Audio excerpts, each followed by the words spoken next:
we're eating DIY food, sushi, Filipino sushi.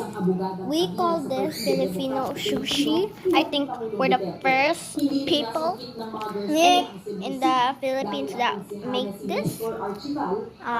Wow!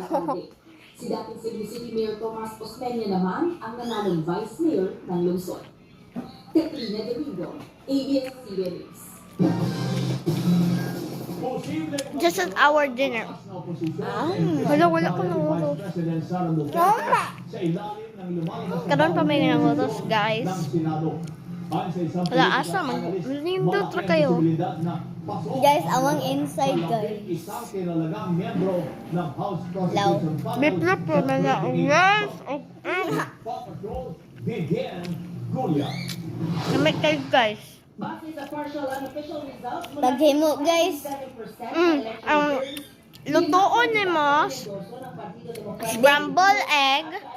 Alo, patay. Scrambled eggs. I-roll. Ana ang scrambled eggs. Ibutang ang rice o ang biplop. Or pwede sa ham. Unsa ba imong ibutang sa rice? O i-roll nimo, chop. O makakuha ka ani. Hala, patay. Hala. Nakaget ka. Unsa kalami, guys. Mamaya ka, guys. Kung dili ka, magganahan, maglisod-lisod, guys. Kay pwede na jud ka dili nimo, ihimo. Basta mag-crave kag sushi, guys. Paghimo na lang ani, guys. Ayaw na lang katong sushi kay mahal kay to. Low budget ra man ni amo. Pobre man me.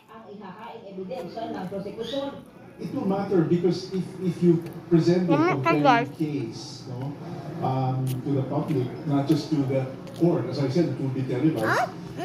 Natukaan ako, guys. Senators are susceptible to public opinion because Balik ako, guys.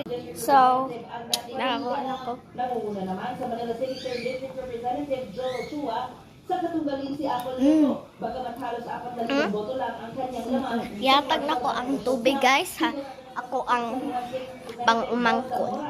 8 na siya, ako 9. Yung birthday ko pag May 1. Awa, guys, na-jay juicy texture sa kuan, guys, inside. Guys, juicy. O, guys, ako, ngitan tama. Like, asa sa TikTok na ko, guys, it's yung okay? Wala, dili, kiba mo pwede sa YouTube.